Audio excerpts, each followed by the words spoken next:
Welcome to the Late Night with Chalky podcast.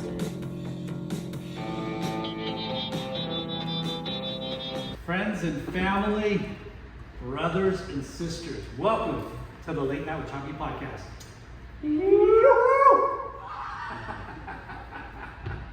Thanks, Northside Cafe. You idiot.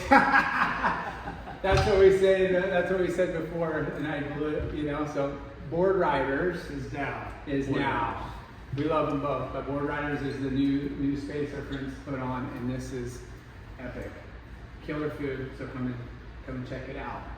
But our guest this week, former pro surfer, highly respected surf coach, who's working with some of the most exciting talent in the water today, from up-and-coming amateurs to the NSSA and U.S. primes to major contenders on the Challenger Series. Fucking Nolan Raposa. Ryan Huckabee. Tony Pupo. That's just a few. This guy's got a healthy list of rippers. He's helping shape the next generation of World Tour hopefuls and maybe even Olympian. Dude, with a deep understanding of high-pressure heats and what it takes to qualify, this guy is who you want in your corner.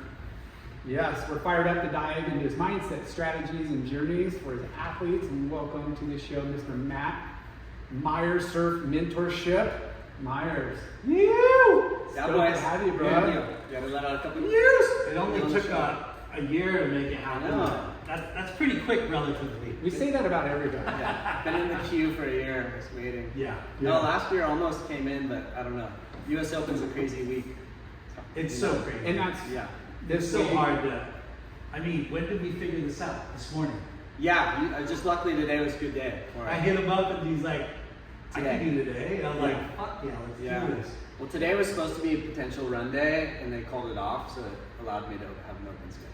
That's great because, we were just talking before this started up on, how hard it is. There's so much talent and people we want to get in, on the podcast, but this week is, their training, their mindset is winning heats and, winning the event, and when they lose, they're out. So it's kind of really challenging to get people locked in. And thanks for your time. We heard you got 6 surfers you're working with this week. You named them off? Yeah, 3 guys and 3 gals. So I think you guys already talked about the three boys who are they're all full-time Challenger guys this year. Huckabee. Yeah, Ryan Huckabee from Florida, East Coast. He's 21. Noel Rapp, who you guys know really well, kind of hometown hero. We can call him hometown hero, right? Yeah. From living right down the street. Jason. Hometown. Yeah. I've been working with Nolan for 5 years now. He's my longest tenured client, Awesome. athlete. And then new guy who just unfortunately didn't make the cut, but some household name is Sammy Pupo. Yeah, leaders too.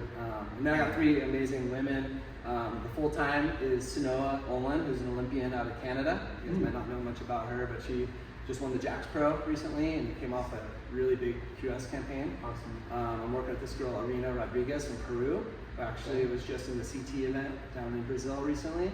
She got a wild card? She got a wild card because she went the farthest in the opening Challenger in Newcastle. She went the farthest of anyone in South America, so she got the wild card into that. That's cool they do that. Yeah. And then another kind of more household name I'm working with, just a one-off event, is Brisa Hennessy for this week. Oh, sick. So she's keeping her kind of gears turning because she's one of the few ladies who, I don't know if you followed it, but she didn't make the cut. Yeah. She stayed on tour because they're expanding the women's CT for next year. So 4 girls have this weird, awkward 11 months off of competition. But she's back on. But they're back on the CT because they rearranged the CT schedule, so it doesn't start at Pipe anymore. It's back to Australia. Awesome. So she has 11 months off, and we have a really long history together. I used to work with her for a long time at Rip Curl, and she's like, "Hey, I'm doing the event just to stay sharp. Will you help me out?" Great. So that's the crew of 6. We're pumped the tour's going back out west. Yes. Yeah. Me too. Yeah. So before we dive into your history, you just told us, and it's a relevant story, on how you met your wife at Snap 3? Yeah, so I think our 8-year, meeting each other anniversary is in a couple days. This Saturday would be 8 years since I met my wife at the Snap 3 world premiere. And I didn't know you guys, your last guest was Logan Julian. Yeah. He's a friend of mine, and just worked How out. hilarious, Small right? world. Yeah, and my wife knew, or now wife, she at the time knew nothing about surfing at all. I invited her, and she said, "Yeah, I'll come check it out." And then now we have a 6-month-old boy, and yeah, been married for almost 3 years. Dang. Yeah. Amazing. You're like, hey babe, that's me on that wave over there. Is that at the observatory? Yeah, good memory. I know, I was we just talked about it last night. I was managing the Rip Curl team at the time, and Mason Ho was like the star of the show, and Mason gave me a bunch of VIP passes, so I felt cool inviting this girl. That's epic. She was like, "Oh, I got VIP passes." Like, I know the guy who's putting it on. She knew nothing, and that night she met like Nick, Fanning, Tyler Wright, Owen Wright. She met like every like surf star. It was funny, and like had no idea who anyone was. And, Yeah. it was funny. That always helps. Yeah. Yeah. Oh, Nick who? Yeah. Jagger? Yeah. So, okay, so that's a cool story. Yeah. Let's dive into the origins of the mentorship. Yeah. Where did it all start for you? Oh, that's a great question. I mean, I guess ever since I got into the surf industry as a sponsored kid and went through that whole route, and How did you start surfing? my dad just kind of took me when I was probably like 10, which is A like little late. I guess late for these Yeah. days. And then And where? Wait, Santa Cruz? in Santa Cruz, yeah, Okay. That's not late. That's normal. pretty normal. There's just a lot of people Late. pushing their kids in early. Like, Yeah. Late for the beach community.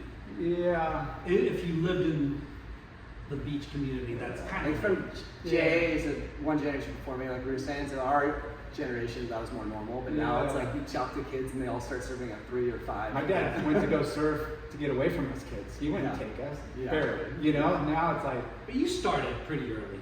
yeah. Yeah. Yeah. 7, 6, 7. Yeah, I was boogie boarding, and then they kept telling me like, "Why are you standing up on a boogie board? Why don't you just stand up on a surfboard?" And I'm like, "No way, man. Yeah. I'm freaking doing belly spins, bro." That's how we all start. But Oh, you grew up in Santa Cruz, though, Yeah, I right? grew up in Santa Cruz. Did And the your whole dad's surf from- thing. A little bit. My dad's from East Santa side, Cruz. west side? East side. I'm a Pleasure Point guy. Yeah. Yeah. So I grew up on that community and did the whole amateur thing. Ended up getting some contracts later on. Became a regional pro surfer. I was no big deal, but got to do that for a little while. And the industry was a little more Robust. Robust. Yeah. Thank you for that's the right word. And then, You're going too fast for us. Yeah. So Okay. take us back. What was your first board? Pleasure Point was your spot? Well, I started surfing down in Capitola. First board was like a 7.2 fiberglass Santa Cruz, something like that.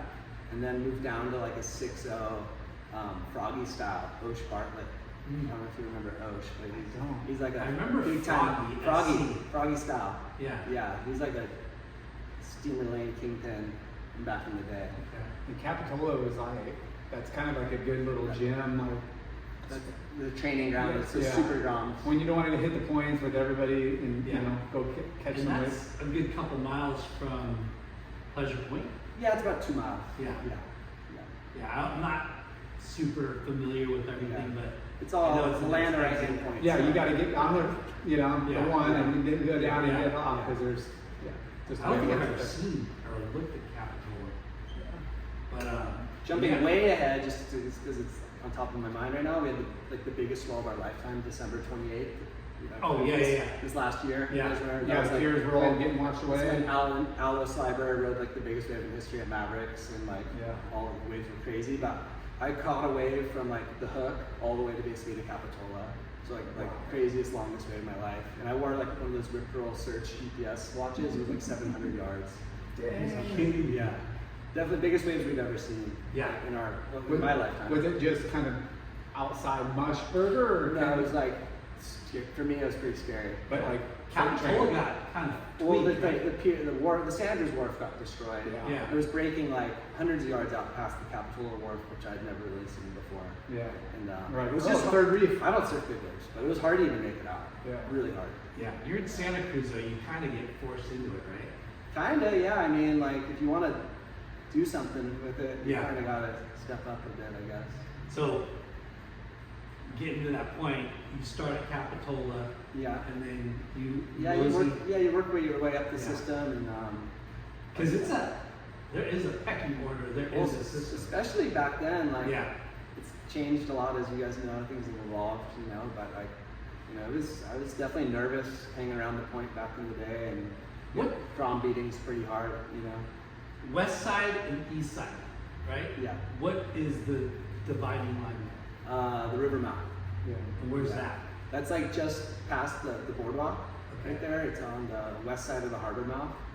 Okay. Which I got really good one time. Yeah, the harbor mouth. Yeah.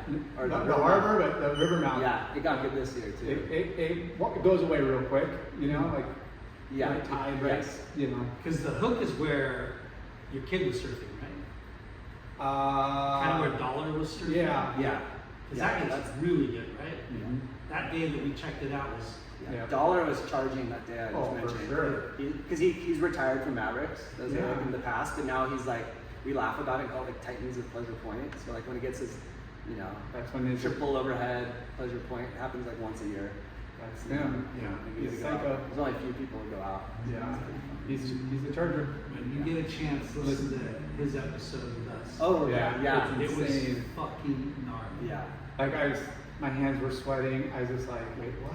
Like, One of our Okay, I'll take a listen. That's amazing. one of our really good friends, and his name's Bobby Lockhart. He charges quite a bit too, but he called me after he listened to that episode. He's like, he goes, bro, I've never heard anybody like paint a picture about big wave surfing like he did. Dollar. Right. Yeah. Right. And we're just like, you know, Did you talk we- about his injury too? Oh, yeah, that was that a- story is crazy.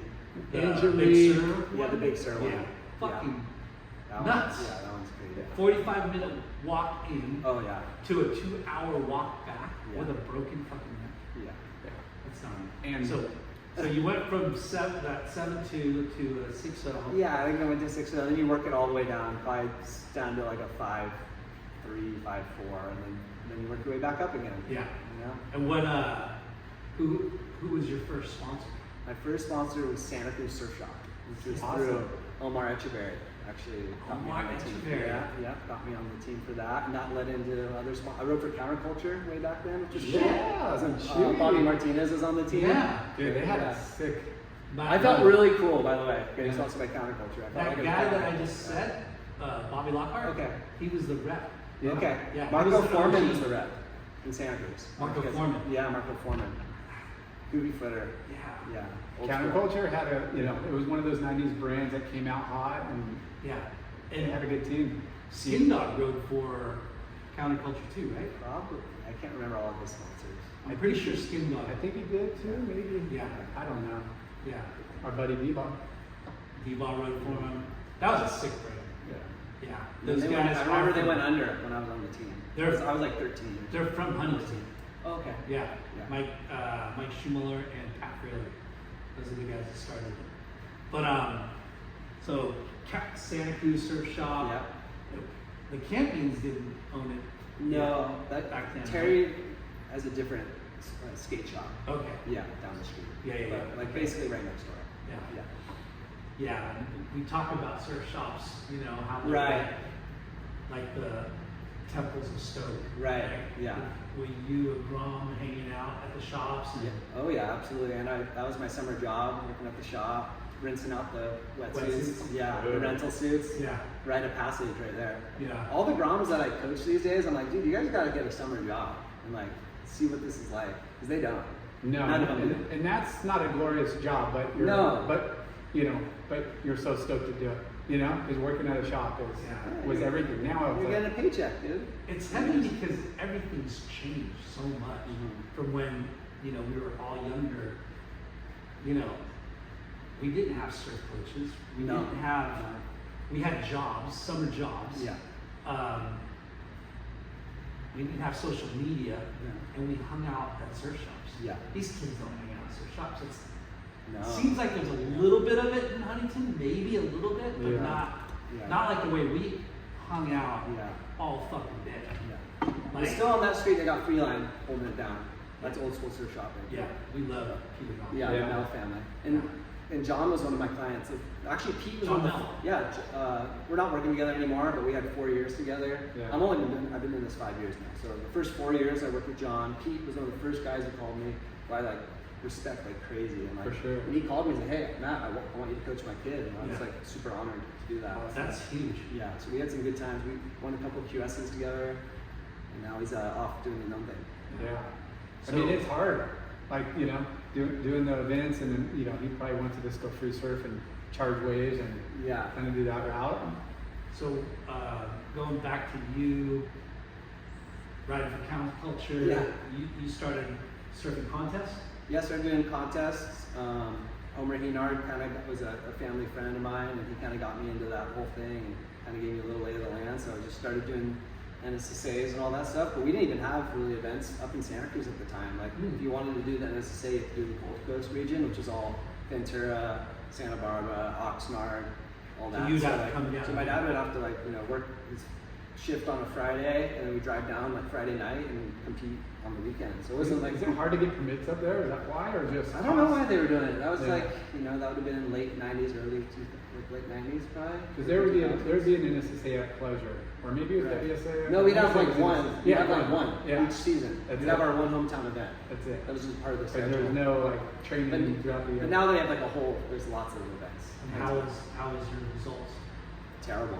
Yeah, I was so bad. But I loved it. It was Yeah. super competitive. I was really into sports growing up. I kind of had a mind for it. And not till I was probably like 17, 18 is when I finally started making heats. Like in my whole NSSA career, I made like 2 finals. That's it. And then by the time I was like 18, 19, like started doing better and making some heats in the QS. I won like a pro junior at the lane, made a couple of QS quarterfinals a little later on. Yeah. But yeah, but that was when my sponsors didn't even like, there was like, they liked me doing events, but like more getting photos in the magazine was the #1 priority. Kieran Horn was my team manager at O'Neill at the time, and he said, I want you shooting photos like 5 times a week. Yeah. That was my job. Kieran Horn, the high pitched guy? Yes. Yeah. Yeah. I remember I was friends with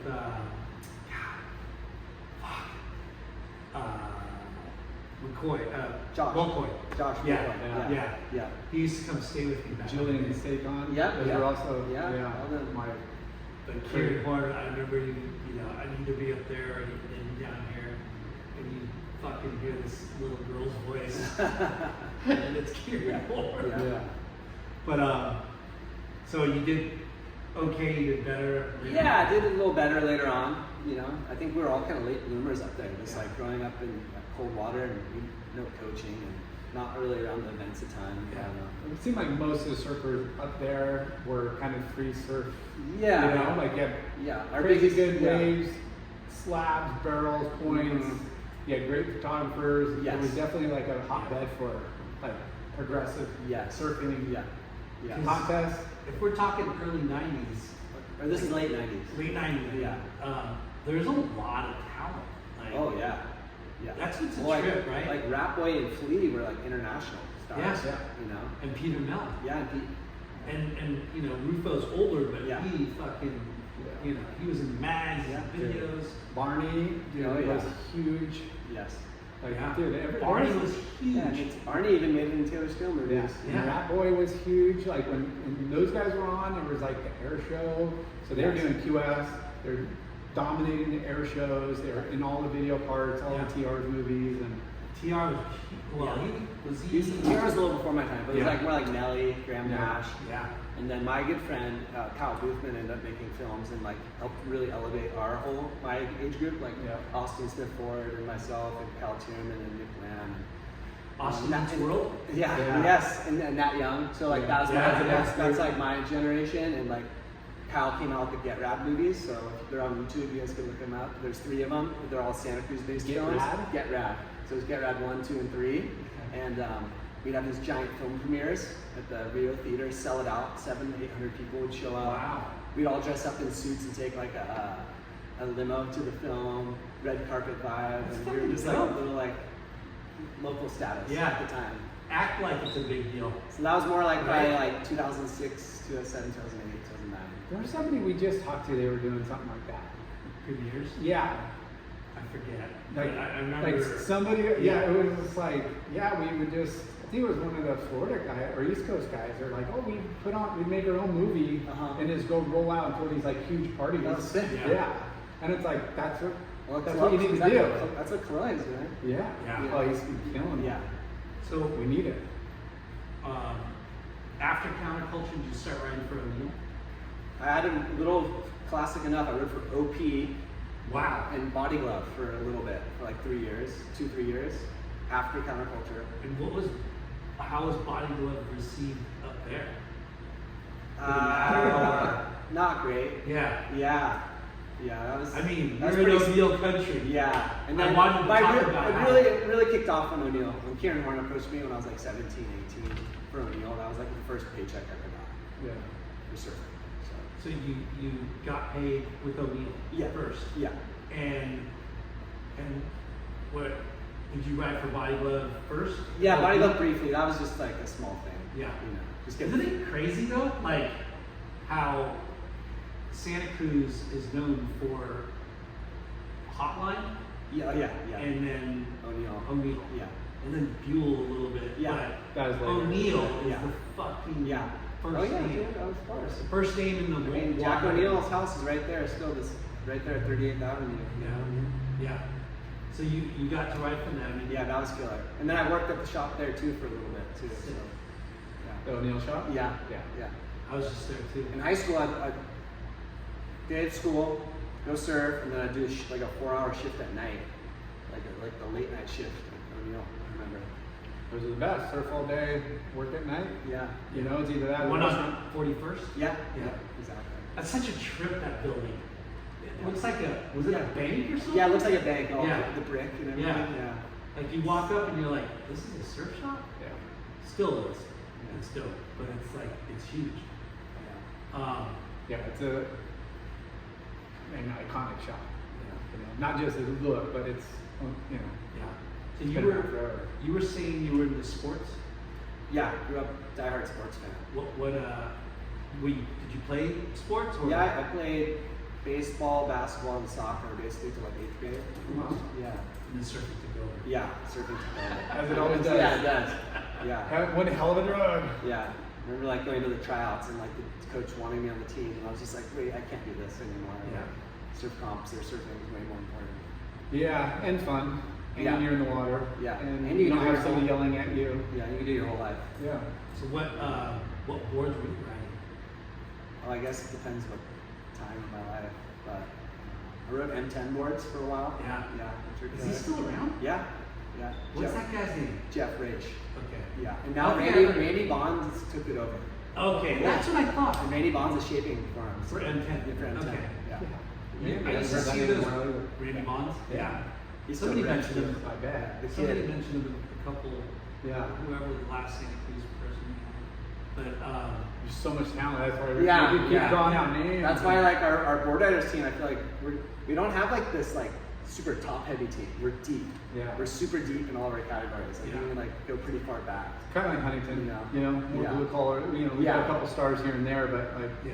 you know, it's hard to figure. Yeah. You know. We always trip out on like how surf communities, they have their day where it's like, fuck, all the talent's coming from here. Mm. Or there's a lot of, Right. it's a hotbed Yeah. for talent, like Huntington, Yeah. right? Yeah. And back in the day, South Bay had a fucking, Frohoff, Kelly Gibson, Okay. Yeah. Ted Robinson. Yeah. Like, they had gnarly people, and then you're like, nobody. Yeah. I know Kelly and Ted really well. Yeah. My years at Rip Pro. Both of them. Yeah. Yeah. And then Santa Cruz, right? Like, there was, consistent, Yeah. big It names. was. Yeah. And There's then, definitely been some gaps as and far then as like there's the high gaps. level. Yeah. and same thing in Huntington. Yeah. But nothing's changed as far as surfing, the shops, like Yeah. it's just like people, just Yeah. no rhyme or reason, it's just weird. Yeah. It goes in these like ups and downs. Like, I mean, you look at San Diego, and it was like outside of Machado and Taylor Knox, it was like nothing forever. And Yeah. now there's like it's another hotbed. Yeah. You know. And Salinas is on fire right now. Who would have thought Jake Marshall is coming into his own right now? Oh, it's good to Fucking see. ripping. Yeah. Fuck, like, I went back and watched some of his Bells waves actually. Just got And- so impressed with this rail work. And Meteor kind of harder, challenging like lumpy yeah, surf. waves and consequence. Where you know Not consequence, but you gotta have power, you gotta have timing, you gotta be able to lay a rail. But yeah, that I've been really impressed with him for sure. I mean, yeah. ripping. But yeah, San Clemente's been on the hot seat for a while now. Dude, It's it's like, late. Well, everyone fucking moved there, yeah, that's true. and they do have one of the best waves in California. Yeah. Yeah. But yeah, It's it's consistent. crazy how gnarly Yeah. that town is. Like, Have you guys heard about that new movie they just came out with, Jacob Vanderwerk? It's called- Yeah. Have you seen it? I It haven't feels, seen it. feels like yesterday. So I went to the premiere 3 nights ago in Laguna. Sick. It's unreal. It's really good.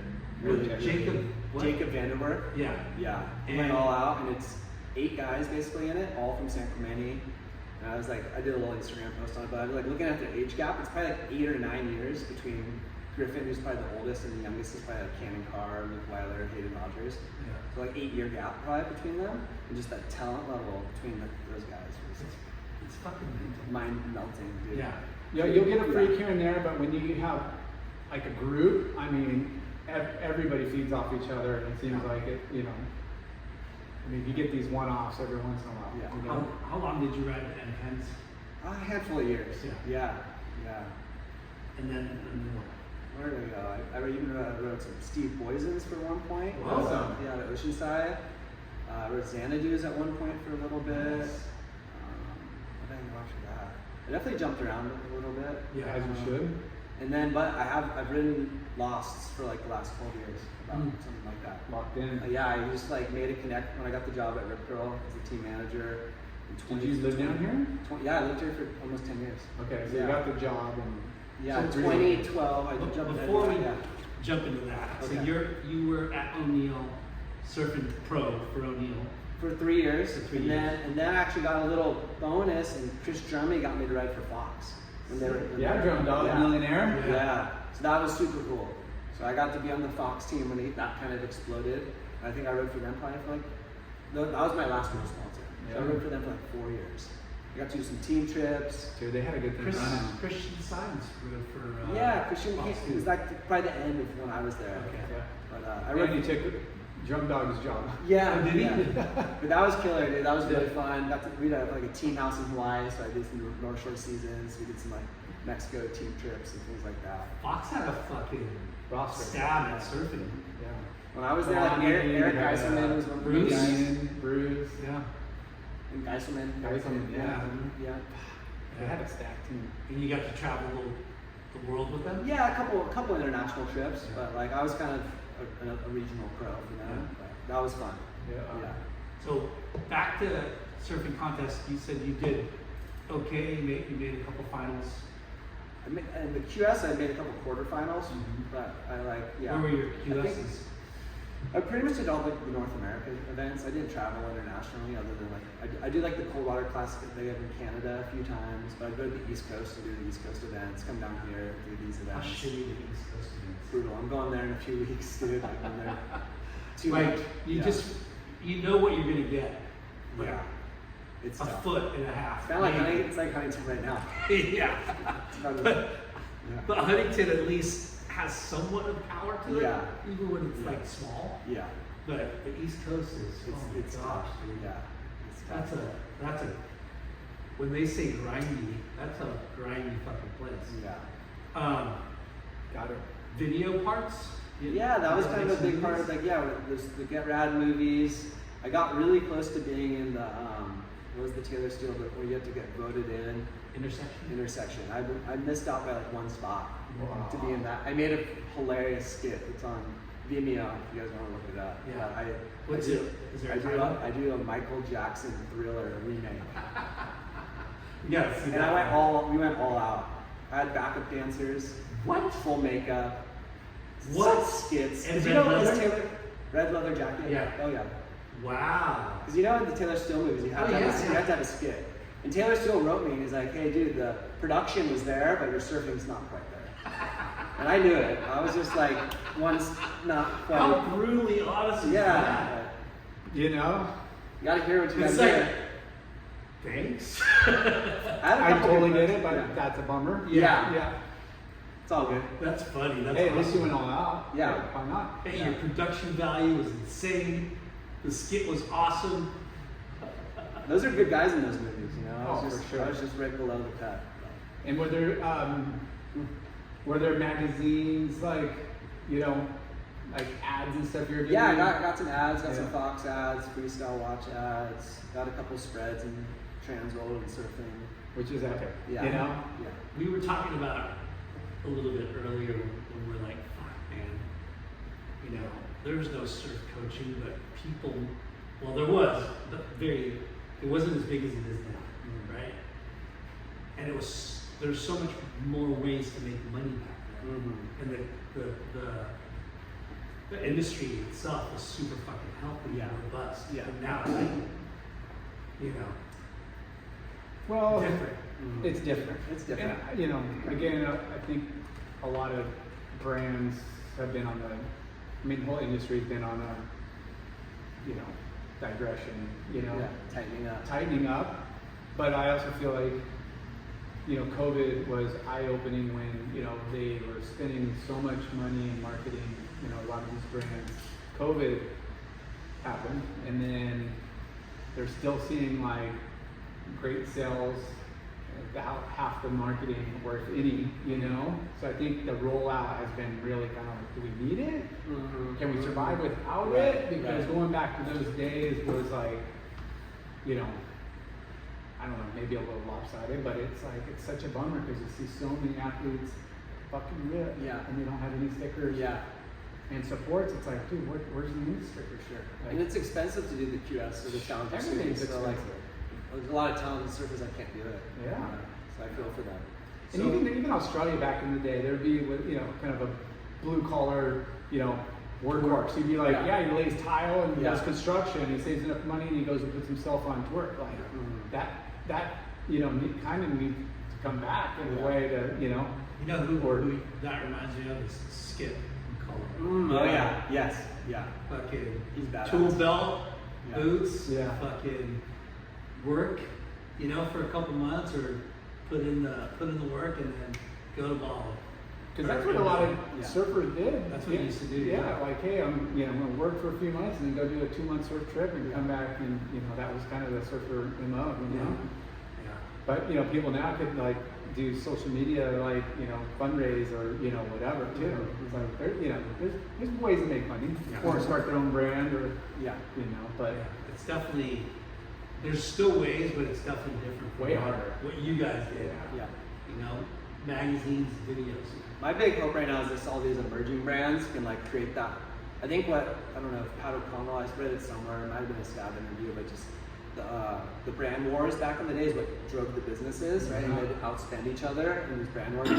Billabong, Rip Curl, Quicksilver, Hurley, all of them, right? So that drove it. And like, I want that guy and I'm gonna pay him more. So Yeah. maybe if all these new brands could start redoing that, you know, who knows? Maybe that could be a positive light in the future. well, now everybody knows how surfers get paid, so it's Right. like, Yeah, I know. I There's don't know, no- but like between, you know, Julian, everyone's starting their new brands, whether it's Dane, Julian, John. yeah. I don't know. It's- I got hope. For It's, sure. it's an exciting time for the industry with new emerging brands, and also going back to what works and what I think fuels the stoke, right? Like contests kind of do, but then the premieres, Yes. and then hopefully things like Snap 5, Yes. right? Oh yeah. Premieres, Yeah. magazines are coming back, videos are starting to pop, Chloe, Yeah. like it's rad to see the energy again. Yeah, there's some and that's shit what, going on. Yeah. that's the shit that was happening Yeah. before. For sure. Yeah. But it's, you know, new people doing it. Yeah. Which, It's coming. Yeah, which I think is hopefully a sign of the times, you Mhm. know, good times ahead. Mhm. So do you remember your first shot in the bag, or? For sure, I do. It was before PWCs were banned in Monterey, but Nelly would take out his jet ski and shoot from the channel and stuff in this wave that doesn't break too often. Mitchell's Cove, which is on the west side of just past Ski Million, and they had a big winter swell. And I remember he called me, he's like, I'm taking the ski out, I'm gonna shoot from the channel. And I remember I just did like a nice front side straight air, front side grab straight air. And he's got this sick And he was looking angle, the straight into it, and backdrop. there's a backdrop with this cool tree at sunset with this old house that's on the cliff right there. I remember I had like probably 7 or 8 sponsors at the time, and photo incentive was everything. And Oh, all for of them were on there. And, Need color and make sure all those are nice and clear. yeah, Get the yeah. incentive. And Jay, you remember, but like getting the magazine in the mailbox at your house and like flipping through it and seeing yourself in it was like the best feeling. It was like winning it. I feel so bad for this next generation of kids that don't, you know, shot in the bag. yeah, going to But 7-Eleven. you didn't even know it was in there, and you open it and you're in there. And it was like, And the mags would tease you, like, Yeah. yeah, I don't know, maybe you got a shot. I Yeah. don't know, like, you know. yeah. And then I think Translope had the checkout. Remember all like if you're like Yeah. a teenager, they'd have the checkout. It was like kind of like your introduction. And I had one of those. That's cool. Yeah. Yeah. Remember like a mini interview. Those Yeah. are awesome, like milestones, you Yeah. know, in your career. And it's print. It's there forever. Yeah. You know, like you Yeah. gotta, you know. If you were smart enough to like hoard a couple copies. Yeah, and I got them somewhere. blow up. Yeah, mom's house somewhere. In the attic, just getting eaten Yeah. alive and no. Yeah. Who was your sparring partner in Santa Cruz? Yeah, Austin Smith Ford for sure was probably number one. We were like best buds, and he had like a lot of success early on, so it definitely pushed me really hard. We lived right down the street from each other. So. It's a good sparring partner. He was. Yeah, Isn't that And he's a good dude. he's still making it happen. He's Yeah. still getting barreled and whipping super hard. We met him at Surf Ranch. Yeah. Oh, okay, yeah. Last year? He's a really good heckler too. 2 years ago? Yeah. Yeah. He's a good heckler. Good heckler. Yeah. Shit talker. Yeah. Stay away from You him gotta on April have- 1st. Oh, Avoid April Austin 1st? Smith Ford on April 1st. He'll get you. That's funny. Yeah. Witty. Yeah. So, how long did you work at a shop? No, Neil shop probably like 2 or 3 years. Yeah. Yeah. Yeah. Isn't it awesome working in a surf shop? It was Like, fun, dude. Felt good. If you slang a board or a wetsuit, like, Yeah. it felt good. But you know, like you kind of are. The community comes there, For right? sure. Yeah. And you're working at shops, like all the local families, you know, during the holidays. It's like it's cool because the shop. I always told my friends, like, there's stores that people have to go to, and surf shops are stores you want to go to. That's So it's like, you know, people are happy to be there. Not like, you know, Well, I gotta go wait in this store. crazy line to go pick up something, you know. Yeah. You know, like Yeah. the supermarket or the whatever. You go to a surf shop and it's like, this is the place, you know? Kitty candy So- store. And then I mean, the if they have a families good like, one. that are regulars would fucking bring you like goodies Yeah. for the holidays. Yeah, totally. How awesome is that? Yeah, really cool. Yeah. We had a lot of Cookies, that. fudge. Yeah. Dude, my mom would bring our night shift, like she would cook dinner for us and bring it in No way. Tupperware, drop it off. Yeah. Yeah. Everybody's like trying to, what nights are you working? Yeah. Where's your mom bringing us? Schedule me. Because she felt Where so were bad. you? Like, Where where were you you? guys gonna go? At Huntington Surf Oh, you were there too, Yeah. yeah. But it would be like, yeah. That's how we met. Oh, God. Yeah. Yeah, the night shifts were epic. Yeah. Yeah. What, till 8 or 9? 9, 10. 9, 10? Yeah. So you've been late. Yeah, maybe even. That place, Main Street Yeah. was so Yeah, different Main Street's back pumping. then. Yeah, it's different. Back then, our it was- shifts were till like 8:30 though, I remember. It felt like late. We had a Which is movie great theater. for Yeah. a shop. Surf shop, yeah. We had a movie theater in our The building. movie theater and, like bumped up the hours. Right. Yeah. restaurants and, you know, maybe there's some talent walking around. Yeah. Oh, yeah. Trade a t-shirt for pizzas. We did, yeah. We buy a t-shirt at like cost. And then, you know, trade the pizza guy. We're like, call him, hey, you want a Yeah. service for a t-shirt for a pizza? And they're like, dude, we'll trade. Yeah. We'll fucking do Yeah. it. That's fun. So good. So- But, yeah, surf shop. What how did you get to Rip Curl? Let's see. So, one of my actually best friends, Nick Greninger, was the team manager at the time, and he was transitioning into being more of like a manager agent.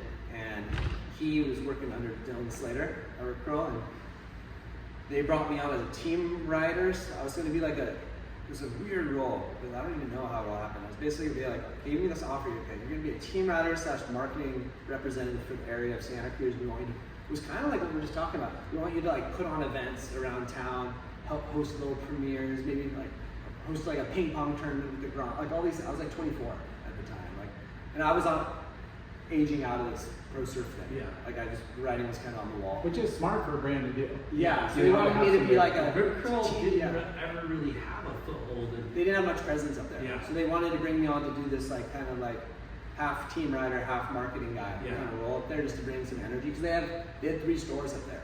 actually. They had one out by the university, an outlet. They opened a store downtown Santa Cruz, and then the East Side shop. So they had 3 stores, so they wanted to have a bit more action going on. And then as Nick was like, actually, I'm out, he recommended Dylan. Was he in Santa Cruz? No, he was here full He was time. down here. Yeah. Yeah, and I remember the day when Dylan Slater called me. He was like, hey, like, I know we kind of came up with the Santa Cruz role, but Nick's leaving and we want you to come interview for the team and promotions job. Like, full deal. And I was just like, whoa, kind of shocked. And I was going to school too, actually up there at the community college, and I was getting ready to transfer to university. I was like literally right there. I had all my credits done because I'd been taking classes slowly over years. And what were you going to get into? I was going to be a teacher. Ooh. Yeah, I want to be a PE teacher. Okay. Yeah. Best job ever. Surf all summer. Great summer hours. I was thinking just like Indo every summer, Yeah. work in the winter. That was kind of where my head was at. Yeah. For sure. And I ended up now I am a PE teacher in some ways. Yeah. You know what I mean? But yeah, in a fork in the road moment, biggest decision I've made right there. It's like go to San Jose State or take this Rip Curl job. Came down, did the interview, and they offered me the role, and I was like, all right, bye Santa Cruz, and packed it up. So When I was he's 20. gonna heckle me, but what was the pay? The pay? Yeah. Am I supposed to say that? Yeah. Fuck, it was pretty bad at first.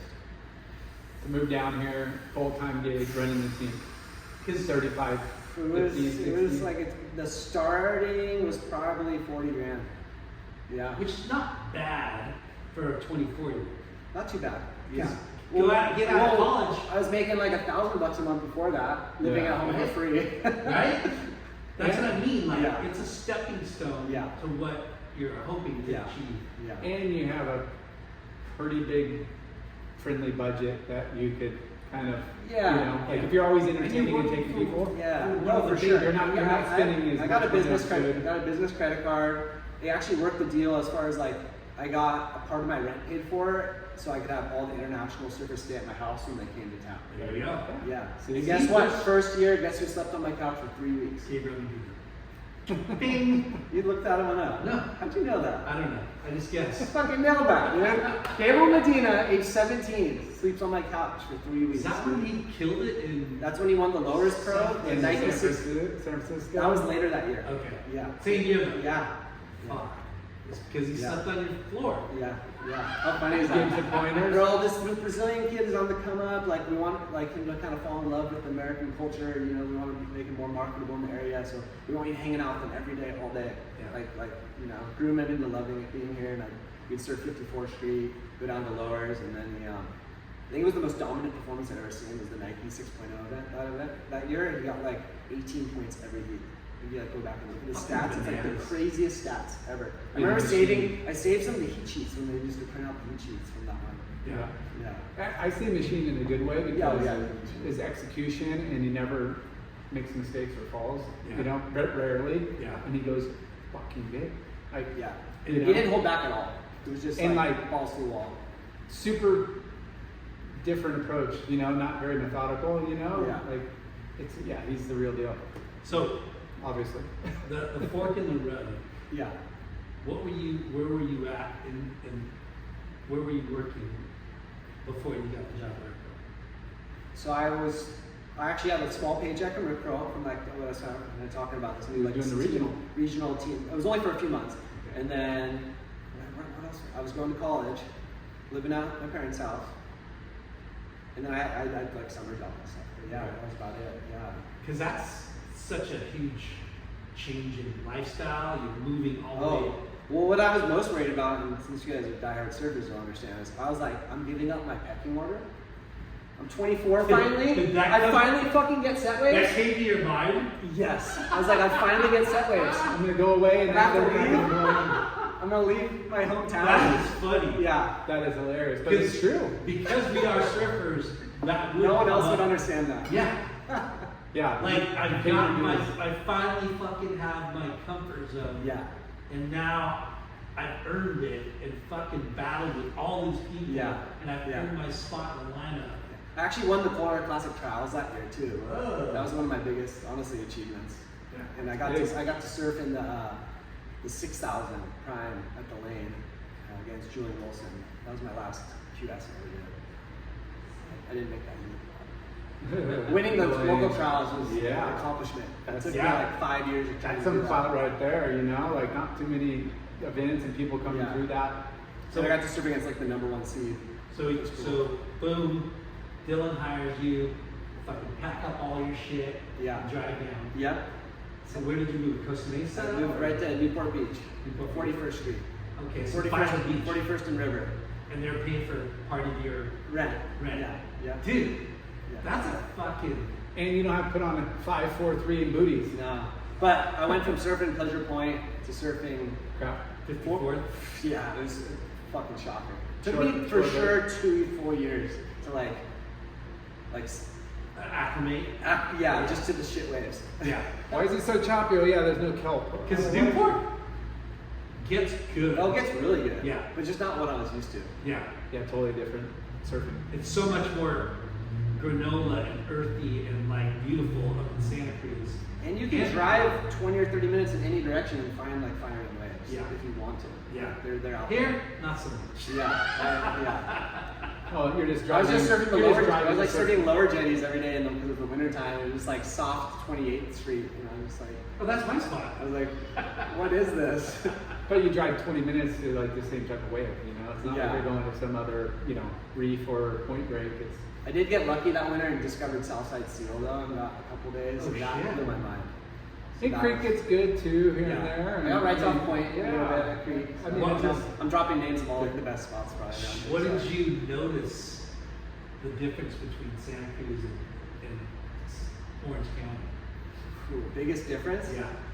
Just like How many lack crews? of, well no, I like lack of power in the surf down here compared to that up there. You can talk shit on people, come on. I mean, Well, there's a there's- lot of kooks up there too. But just like our pecking order when the waves are good at the main spots, it's just the boys are out and you Yeah. rotate. And I Yeah. didn't get that down here really. well, there's not, you know, when you're at a point break or specific takeoff spot, like there's no wiggle room, you know? Here it's all beach break, you know, there's Yeah. a lot of ways to kind of, There's more Cherry pick and humans get- too, Yeah. with attitude, yeah. right? Like, there's way more dickheads than No, it's pretty bad up there. in too. a These demographic, days. you know, in a smaller space, Mhm. but I mean bigger space, but there's more Yeah. people. Did you? So you surf Seal Southside? Yeah, that I remember like specifically because I was like, okay, I think I can live here now. Yeah, Because I I got got like something some amazing barrels out Yeah. there. And Chris Waring was actually one of my really good friends. Oh, nice. Yeah, we were the same age, so he was like the guy I used to stay with when I come down here for the U.S. Open back in the day. I stayed Yeah. at Waring's house. He's a ripper, Yeah. and he charges. Yeah, He knows how to get barreled. yeah. For He's, sure. he's the man out there. Yeah. So at the time, what office was? Yeah, By the 3030 airport? 3030 Airway Avenue, right behind John Wayne Airport. Yeah. Close. Yeah. I mean, from Newport, Yeah. 41st Street or where Yeah, we were at, yeah, like, 15 minutes. yeah. We had to work with our friend Paul Harvey. Oh yeah, Yeah. Polly boy. Holy Polly boy. boy would bring me beers to my desk. Yeah. Love that guy. Yeah. That guy's too much. He's like, Myers, it's time to stop working. Here you go. I was He's like, such a "Yes." good old boy. Yeah. I mean, he should walk around with a fucking cowboy hat. He made life better Yeah. at work. Yeah. Yeah. Made me smile and laugh so much. Yeah, the stuffy office, and like you got that guy cruising Yeah, around, yeah. just fighting people in headlocks and roughing Yeah. them up and Yeah. yelling loud. Yeah. And so exciting. I still can't ever forget him on the beach at Pike under the tent with Nick's mom. Yeah, I was there. Were you there? Oh yeah. Oh My job was to set up that tent every morning. Oh really? Yeah. Get down there early, make sure you get the best so spot. me and Bam Bam Kikobuk also. Yeah. Our job would be to bring the two 10x10 tents. We'd flip the logos outside because the event wouldn't let the Rip Curl logos be there. And then we'd bring all the chairs down, lay them out for all the bosses. So Doug Warbrick and Claude and all the owners of Rip Curl would have their seats. And Nick's family would have their room. Then we'd bring another tent for the Medina family. Wow. And like lay it all out. It's kind of rad. Kind of a bummer for you, but kind of rad Oh. that the company does that. It wasn't a bummer for me. You know what I mean? Like It was for fun. me, it's like it's not a bummer, but it's like wow, they're like Brian Singer. So Honor. that's what I forgot to say as far as the guys. Yeah, that, you know, A little bit of room there, that's the amphitheater, Yeah. you gotta go stake your claim early. But that, I got to be there for a bunch of world titles, so that was really fun. that's what's kind of cool about being a team manager or, you know, Working in marketing. working in marketing is that the fringe benefits, Yeah. the perks of the fucking And job. being at monumental, like, Yeah. historic events, like, you know, Fanning winning his whatever title, having to make a 10-foot pipe and having to make like semis or Yeah. make the final. He just had to make the, like, I think out of the semi or something. Yeah. And it was that backside tube ride. Yeah. Is it semis? yeah, I think Yeah, so. the roll-in. The roll-in. Famous roll-in. Yeah. Hooked it underneath. This is the And dream wave. Polly boy fucking like. Yeah. You guys, were you there too? No, I watched it on TV. TV, yeah. Because I was watching the contest, and then they pan to the beach, Yeah. and then you see Polly boy, and Yeah. you're like, I know that guy. Yeah, yeah. It was so fucking. And then my awesome. next role was like, I was like world title merchandise guy. So I had to like, as soon as the world title's out, I had to make sure it was everywhere. So I had like flags, I had t-shirts, hats, and like try to get as many out so that the webcast could have them just like covering the whole area. That's so. The fingers, the hats, the Yeah, shirts, yeah. and whatever. So I had like, we had Bam and I would pack these big board bags just full of it. No one knew that what was in there. There was boards in there, but it was all like the gear. Smart. Yeah. I love that. So I've always read like, because that's like a race. Yeah. As soon as the world title moment happens, it's like flags get all around the beach, hats to every person. Like, Hurley did a good job with that, with the job. umbrellas on the right On the beach. on Yeah. the beach. Yeah. You know. Volcom used to fucking do the sailboat Yeah. in front of the U.S. Open. Right. Doors. Yeah. Yeah, there's been some guerrilla marketing Marketing battles, that you're right? just like, Yeah. oh shit, that was fucking genius. Billabong You know? did some cool stuff with Elo. I remember too. Yeah. The Stoke It thing and all that. Stoke It. Yeah. So stoked. Earlier when you were talking about brand wars, Yeah. I wish that would start happening again. Me too. You know, because back then, you know, and even like the brand's taglines, they're so important, right? Mhm. Quicksilver, right? Mhm. They didn't really have one. Well, back in the day, they used to have the nicest way to go surfing. Okay. And then it went to Quicksilver. Forge something. Forge shirts. Yeah. It's like people say mountain and wave, but it's not really a tagline. Billabong was No. life's better in board shorts. Yeah. Billabong was Yeah. only a surfer knows a few. And then it changed. That's what Oh, got it. Only a surfer knows, and then life's better in board shirts was like the next Okay. tagline Got it. after. O'Neill was first in, last out. Yeah. Or first name in the the water. search. The search. Yeah. Yeah, there's so many rad taglines, but the brand wars were so fucking. It fueled innovation and design and marketing, like you said. Yeah. Like everyone is Yeah. That's one what up we each need. other. That's what I'm saying. I want all these new brands to like create like some rivalry Yeah. somehow. Yeah. See if it gets possible. Hey, it'd just be smart to just, you know, hey bro, you do this, we do that. You know, like Because like with Oh, I just thought of Quicksilver, right? Yeah. It was board shorts versus Billabong versus Hurley versus O'Neill, and it was like board short wars. I got an example. Okay, what year was this? 2013 maybe. I was in Medina here for the U.S. Open. He made it to like the semis, and I would always run the hat press, and I hat pressed all these like Go Medina hats, and I was handing them out on the shoreline for his heat, and I got a phone call, and I swear it was from, I think it was from Evan Slater, Dylan's brother, when he worked at, I think it was him, yeah, when he worked for, it was the Hurley event. And he's like, hey, you can't be giving out Rip Curl gear. Like, we're gonna kick you off the beach if you give out any more hats. yeah. Yeah. They pay a lot of money for that. You Yeah. don't want any other logos. Yeah. Well, people are. That's what I So like I got about snapped it on. I too. got threatened to be kicked off the beach for handing out Go Medina hats. Yeah. Did you go? Your brother told me to do it. Yeah, basically. Pretty Call cool. your brother. Don't Yeah. call me. Yeah. Call But- my boss. Your brother. But it just, you know, it brings out creativity and everything. You know, you looked at Taylor Steele crew as the Good Old Boys and the Clean Surfers, and Lost was putting out epic movies, and they're, you know, what's going wrong, Dreads. and it was just like Party polar animals. opposite. And you know, Lost put out so many good ads. Yes. Oh, Whoever- the parody The ones. parody Yes. ones, whatever they, Yeah. whatever, Ah. whoever had their deal, they're like, we're Yeah. gonna top you. Yeah. Rob And you did. Machado sheep. Yeah. Like, are you fucking kidding me? Like, Really There was Hilarious. some clever, funny marketing ploys that you're just like, damn, these guys are geniuses. Yeah. You know, like that was fun. Yeah, that But was- with like the big guys making everything, you know, getting to every category, it was cool, but it kind of sucked too. But like wetsuits, right? Mhm. Billabong making wetsuits, Yeah. Rip Curl making wetsuits, O'Neill making wetsuits. They all make board shorts. Quicksilver, like they all competed. Yeah. You know, In everything. it wasn't just board short wars, it was fucking wetsuit. Yeah. Like who made the best wetsuits? Who made The first It was- GPS, like surf Yeah, watch, yeah. tide watch, or whatever, you Yeah. know, like every category Yeah. was on fire. So you were part of a lot of those guys' world championship, world titles. So I got to be there for 2014 with Mick, and then 2015 with Gabriel, and then 2018 with Gabriel. So you did how many years?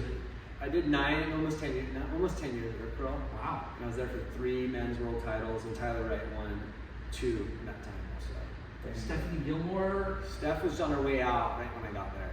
Okay. Yeah. She went to Roxy, She right? went, yeah, she went to And then Roxy. she's back at her program, right? She actually went to Quicksilver at first. They did like Quicksilver Women's, I think, and then went to Roxy. Oh, that's right. Yeah. I can't But- keep track. Yeah, it's Yeah. but I just missed the Steph time. But yeah, there for a few world titles. So I Yeah. had 3 of them, which were really fun. We'd have some all-time parties afterwards. Yeah. We had like we were saying about how awesome you got to be part of going to contests and the most memorable, iconic places and times in surf industry culture, right? The pipe contest, J-Bay, or Yeah. wherever you went. Yeah. Did you go everywhere? I didn't know so Ryan Fletch, who you guys probably remember Yeah. seeing him on the webcast all the time. The bigger So- dude? Yeah, bigger dude, Yeah. yeah. So Fletch was like also one of my bosses, and he was the world tour pit boss. So he traveled with the CT team full time, and I just more helped out the international surfers when they're in North America. But I'd go to the Bells event like every year, so that was a big part of it. Yeah. It was the home of Rip Curl. That's a yeah. fucking perk in itself. Yeah, so Bells is really fun. Yeah. Remind you of home Santa Cruz a little bit. so much. Yeah. Just like the waves, the culture, the temperatures, and just like basically the whole thing, the landscape, and all of it. Really, Yeah. super familiar. Yeah. Rip Curl's a powerhouse. You know? Yeah. Like Still. it is. Yeah. Yeah. Like everybody talks about like the old heritage brands and this and that, and it's like they still put out incredible product. Mm-hmm. They're still, you know. Yeah, they made some power plays last year, like sponsoring the Eddie. That was Yeah. huge. For Yeah. sure. You know, and then I think getting Steph back on the team was a big play too. Yeah. And then we still got Kern and spent a lot of time with him over the years. So that was like definitely shit. one of my favorite parts of the Yeah. job. A lot of work went into that. But, yeah. Yeah. What time was supposed to go surf, not play music. Like, Oh, dude. What a he'd always his phone, eccentric his personality. phone would always be lost or broken, or no battery charge or something. yeah. But we did a handful On of trips purpose? together, yeah. I don't know roller how skate here? Dude, we filmed this one. My last main project I got to be a producer of was because it was during COVID, so we couldn't travel, so we did a San Francisco video. It's, the You did that one? Yeah, I did that one. With Mason? With Mason and Connor Oh, and Tom. fuck. Yeah. That was sick. That was probably the most fun I've ever had doing anything ever. Those are 3 great personalities. Yeah, and I knew it was like my last Was that a hurrah. stand-up thing? No, that was our own thing. Your own That was thing? like a Rip Curl search trip. Oh, shit. Yeah. And we like rented this like sick 4-story house in the city and had like the most fun week ever. I remember that. Tom, Hayden Ashbury, there's no waves over here, bro. We gotta go. Yeah. And the whole theme was like it was called like In the Band, so like it was like Connor and Tom were musicians and they had a Yeah. band and Mason wanted to like be in the band with them. So you had to like learn an instrument. We like learned the harmonica. Yeah. Yeah. That's epic. And you guys got okay We had some waves. okay waves. Yeah. It was supposed to be better, but it didn't really show up. Yeah. Yeah, that place, that movie, that show was insane. Yeah. The Lonnie brothers did that one. Yeah. Yeah. We're big fans of Joe. Yeah. Yeah. They're good. And Yeah. couch surfing is Yeah, that's taken off. Gone. It's this year they went full fucking Yeah, full they- throttle. Yeah, Full throttle. They were dormant for a little bit and then bam, They're like everywhere. Every everywhere. event. Rip Curl Grom Search, Yeah, they went to That Hawaii. Nines They went to the Nines thing in Waco. Yeah. Dude, they're funny though. And And I Forget show. Yeah. They did Oh yeah. a ton of cool shit. Yeah, Hayden's one of my guys. He won that one. The I Hayden Forget. Rogers. Yeah. Yeah. He's one of on, your guys. Yeah, he's on my QS team. Sick. Yeah. So, okay. Rip so Curl, Yeah. 9 years Oh, yeah. ago. how to go in like how did it? So Rip Curl, pandemic hit. I've been Mhm. with my wife, or we weren't married yet. We weren't even engaged, but I was with my girlfriend at the time, and I was just like, dude, I've been here for a while, like, kind of ready for change. You know, I just came knocking. And like, we all got furloughed, right? So it was like a few months without pay and just a lot of time to think. And I actually hired a life coach at the time, Troy Eckert. You guys probably remember? Yeah. You got mentored by Eckert. no Yeah. fucking way. Yeah. And You want to know something? We probably interviewed him during that time. okay, on the show. Yeah. Sick. We did a Zoom with I was him. like all these full circle things. Yeah. Radical Voyage. I did the radical voyage. Yeah. Yeah. And he never made these decisions for me, but he just kind of guided me and like showed me a roadmap of like, yeah, Matt, here's your skill set. Because I was like, I made a list of like 5 jobs I could have. Yeah. And like surf coaching was just one of them. So, backtrack a little Yeah. bit. So you're furloughed. You're kind of like, I need to I change. need a new spark. I need a new It's all spark. too repetitive. Like we talked about the travels. I've been going to the same places that I was like, Bells Beach is awesome, but I've been going to Bells Beach every single year. Going to North Shore every single year. I'm like, Yeah. great places, but when you've done it 8, 9 times in a row, I was Yeah. like, It's work. yeah, It gets, yeah, it loses its luster. yeah. But how did you get connected to, and how did you hear Troy doing that? It's a great question. Probably social media, maybe. I think I saw that Alex Gray was working with him. Maybe that's where I noticed it first. And I looked up his website, and I had like someone I looked up to at home, this woman, Kim Clary, who was like, Matt, I really recommend sometime like getting a life coach. They could really help you with some things. And she had told me that like a long time before, and I was like, nah, I'm not gonna do that, whatever. And then I was like, it's kind of strange. yeah, it's kind of like having a therapist. It's not you know? bad. It's not a bad thing, but when you think about it, it's like it's good if you need guidance Yeah. and you use it. Yeah. And it's wise advice, but it's so weird. Yeah. Life coach? Like, Yeah, it's definitely different. Well, yeah. it makes it sound like voodoo. you're not capable of, you know, Mhm. coaching or Yeah. lifting yourself. figuring life out. Like Yeah. you need help. Like But we all need mentors. Like, Yes, if we for- weren't yeah. so proud, right? yeah. Like take advice. Yeah. So So I looked him up and I did research on who Troy was, and I saw like so many similar, like former pro, worked in the industry, worked for a big brand, like all these things kind of aligned with myself, and I was like, dude, this is someone who will get me, you know? it's so strange. He's got to a lot of me experience. because I've known him since he was a little fucking grown. Yeah. And to see him like grow into an industry mogul, Yeah. but still be the same. You know, in my mind, I still Yeah. see this little kid. You know, and when you talk to him, there's times where I used to go to Volcom, and you know, he would like walk me around. Mhm. You know, and I do a walkthrough for for the shop. Isn't he like the first employee? One of them, yeah. Basically, Definitely when one of them. Volcott started it, basically, or It first was team Wolcott, rider. Tucker, and then him. And Troy, yeah. And then Troy. Yeah. But when you do finally have a talk with him, you're like, oh man, he's like an old soul. Yeah. He's got like wise beyond his years. For sure. So, okay, so you reach out to him. Yeah, I reached out to him. He's like, whatever, free, like, introductory 30-minute call kind of thing, and just to feel it out. And I was like, you know, like, Was it's the not, cost- it's not cheap, dude. Yeah. You know, but he cut me, like, I think a little bit of a deal at the time. It was like COVID times and stuff. So and I was like, fuck it, let's do it. You So know? did he like have a website and you checked Yeah, he had it a out? website with some like testimonials and stuff. And I think I asked him, I was like, hey, maybe I could talk to Alex about it and see how it was, you know, working with you. And I did. Actually, I talked to Alex Gray. And he was Yeah. like, I was like, dude, I couldn't recommend it anymore. And was it like a month like I program or like 6 weeks? I did 3 months. 3 months. Yeah. I wish honestly, I just didn't have the funds to continue Yeah. where I was at the time. I would have loved to, but 3 months with it, so it was once a week for an hour. Wow. He'd give me like homework to work on before our next call, the next week. That's so interesting, you know? So it was like 12 calls basically. Yeah.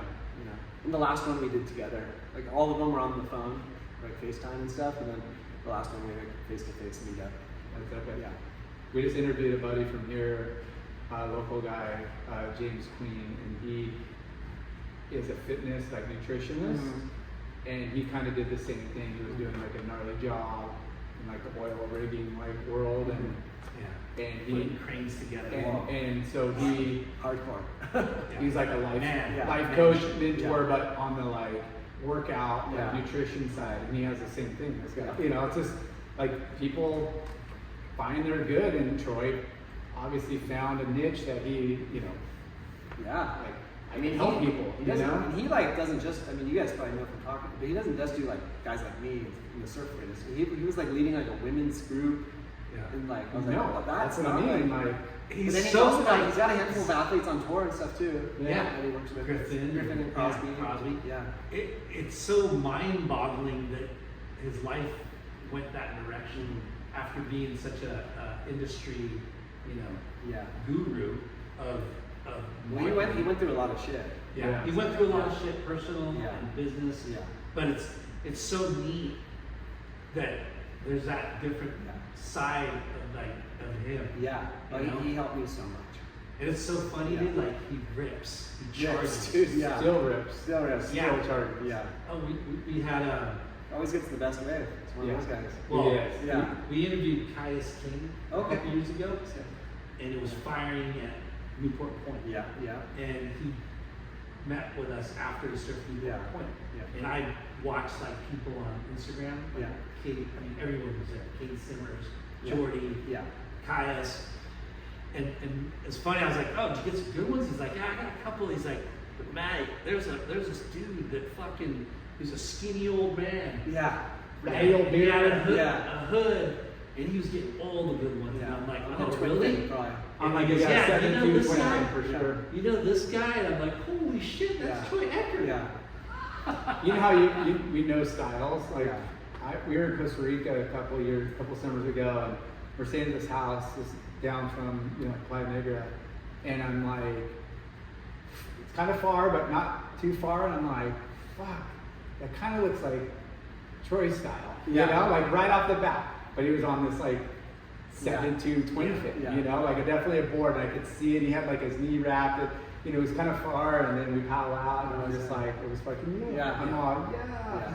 That's funny. That's the cool thing about style. Yeah. yeah. It's distinctive. Yeah. So it helped. What were the benefits coming out of that? Like just make my main thing was like career I was decision? thinking like career focus. That was my main intention, and kind of listed out like 5 different ways I could go. back to teaching, get my credential. Yeah, that was one of them. Yeah. Yeah, getting to repping. Good thing you didn't do Yeah, that. I know. The timing would have been really bad. I'm really glad I didn't. You know, Take it from Yeah. I love my job. Me too. Try and find a surf brand, whether it's O'Neill or one of the other smaller brands in Santa Cruz to work for. That was definitely on the list too. Go back to Santa Cruz. Yeah, it was all based on going back to Santa Cruz. Yeah. And then surf coaching was on the list, and I was like, I don't even know if that's possible. Like, I don't even know who I'm going to coach. I don't even know what age group I'm going to coach. You know what I Have you mean? ever coached? Well, as a team manager, I did quite a bit of it. You know, I'd help out. Unwittingly or like Yeah, unknowingly? and what I've told this story quite a bit. So when I'd stay at the Rip Curl Team House at Off the Walls, epic mansion, basically 10-bedroom house. Every year, all the CT guys were there and competing, and a couple of their coaches were allowed to stay there. So Mick would be there with his coach. Glenn Hall would be there working with Owen, Tyler, and Wilco. So I got to know Glenn, and I got to know Phil McNamara, who was Mick's coach since Mick was like 14. And was with him for his world titles and all that. And I just was drawn to the dynamic of the surfer coach dynamic. And I would watch them and how they interacted. I was like, I like that. I really like that. And sitting on the balcony, kind of picking those guys' brains a bit. And that's kind of where I was drawn to it. It's just seeing that kind of. I mean, you would think a lot of these guys kind of know, you know, like a Mick. Like he knows what he needs to do. He knows what waves to catch. But sometimes you just got to bounce. Like someone to talk to. Somebody to talk to. You know, Like, you're gonna go talk to your competitor. No. Like It's a trip. Like you need that affirmation, that confirmation of like, hey, like what I'm thinking Yeah. Am I thinking the Sounding right board. thing? And somebody else, like, you just bounce that idea, and if you're in that mix, it'd be like, I don't know, I think you should write it, you know, that other, you know, it could be boards, it For could sure, be fan, yeah. it could be whatever. Yeah. You know, Yeah. it's like there's so many things that's spinning through that athlete's Absolutely. head. You just gotta simplify it. No, Yeah. you know, it's Yeah. like, know it out. It's crazy though, the personality, you guys have to click, right? Oh yeah. You have For to sure. have It's a relationship. it's a relationship, but it's like, you know, if you and I were coaches, but you got along better with somebody, but if we taught the same fucking shit and it came from me, they would hate it. But if it came from you, they would love it. Because I fucking rip and you suck. Right? Well, that's like where a parent will tell their kid something, they won't listen. I can tell them like the That's- exact thing, that's and they'll it. listen to me. Yeah. That's exactly Yeah. what I'm talking about. Yeah. Like, they need to hear from a person that they Respect. already respect or like, Admire or yeah, Or whatever trust, it or is. trust. Trust. Yeah. Yeah. Because it's heavy. Because there's, you know, earlier we said, you know, back in the day, there wasn't a lot of coaches. You know, like Curran might have got some coaching from Al, might have got coaching from Keto PT, but other than that, it wasn't like all the time, right? I think Martin Dunn, is that what is it? Ben Dunn's dad was like the first main surf coach in Australia. You remember that name? Sounds familiar, It but sounds familiar. I don't know who I you remember- would have. So like when I made the decision to go into coaching, I actually did tons of research. I bet. I looked up all the coaches from all over the world, started following them, and he had some programs that you could purchase online, like surf coaching programs. And I went in The like Matt Dunn? Martin Dunn. Martin Dunn? It's gotta be right. Could be Yeah. could be off on the first name, but I'm pretty damn sure. And he had some like old school programs, and just at least to give me a little guidebook of like a couple resources. Yeah. Yeah. And was it initially like contest strategy, or like your vision? You know, It was a because there's a little- lot of little bit of realms. everything. you Yeah. know, like Definitely on the technique side too. Yeah. You know, contest strategy, headspace, approach.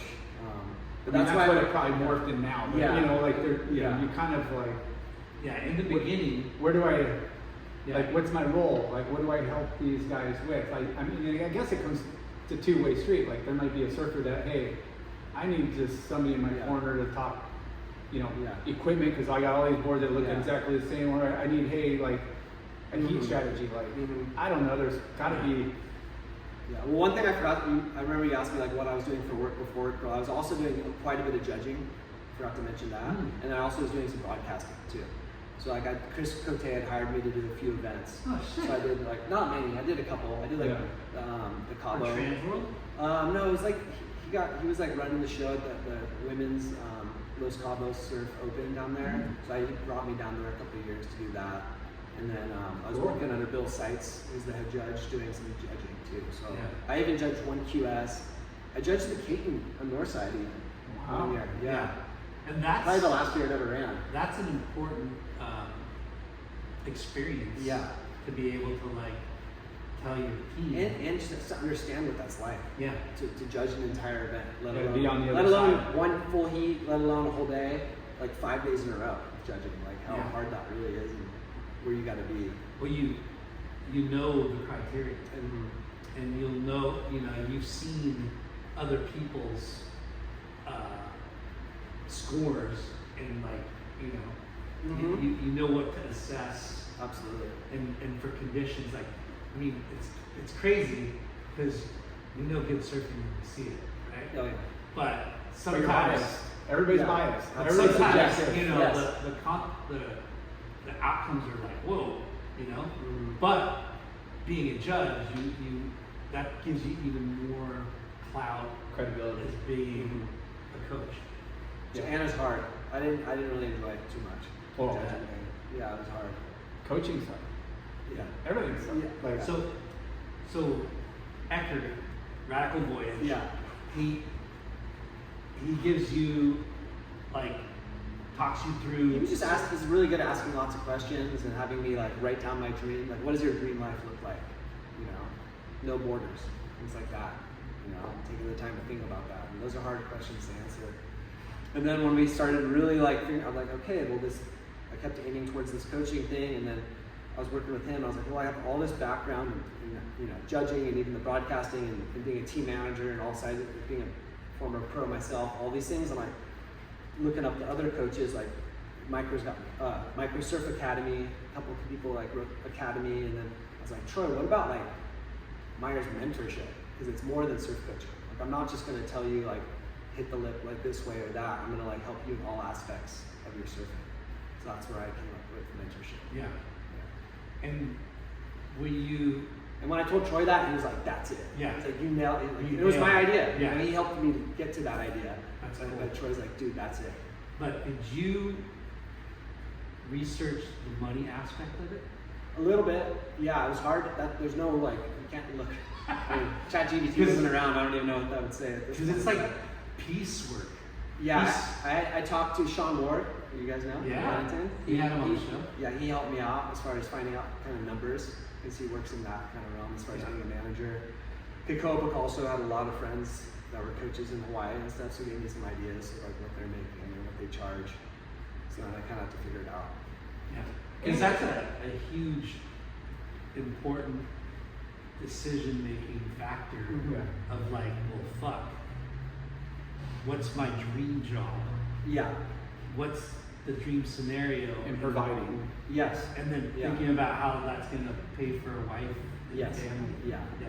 Absolutely. And you know, it's just like an Indian industry. You know, I'm building some stuff, and it's like we're getting 3 bids from everybody. You know, like Yeah. just kind of rule of thumb. For If sure. you get, and you know, yeah, the really good guys are gonna, you know, be a premium, and they're not gonna probably work on, you know, certain projects, you know, and then some are, you know, everybody's pretty competitive. So it's good that like you did your research, you didn't undercut yourself, but you Yeah. also like, because you don't want to devalue you, but you don't also want to devalue the other guys that have been paving Yes. the way. So Yes. you got to kind of have a delicate approach of like your worth, but Yeah.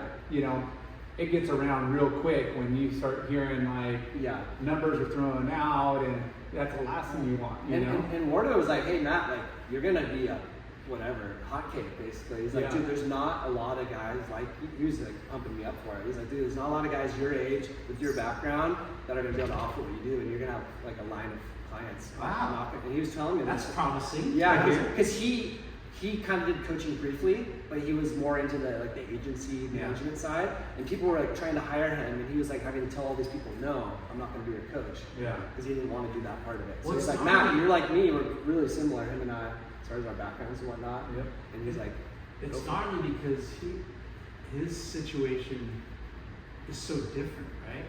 Wardo, Mm. he was a handler for fucking John. Yeah, yeah. So it's like, But he was also a team manager. Yeah, At one he point, was. too. Yeah. He was team manager, and he got roped into like this Yeah. one but guy. you know what I'm trying to say? Like, he got really lucky that he got that, you know, handler job, because not only did he gain a lot of knowledge and experience from that took him further Yeah. into his career, but it's like, whoa, like that's a totally different thing, where this hero to everyone, Oh yeah. you know, Mhm. like automatically shines a bright light on him. Mhm. Where you, yes, you're like you're a hot commodity, but Yeah. no one knows you. Yeah.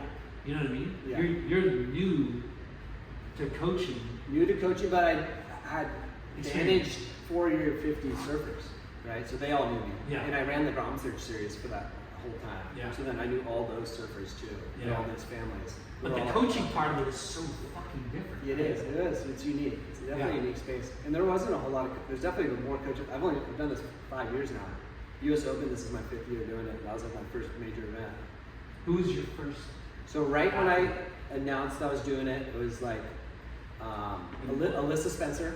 Tell me when you told your chick, your girl, Yeah. hey, I'm gonna do this. What did she say?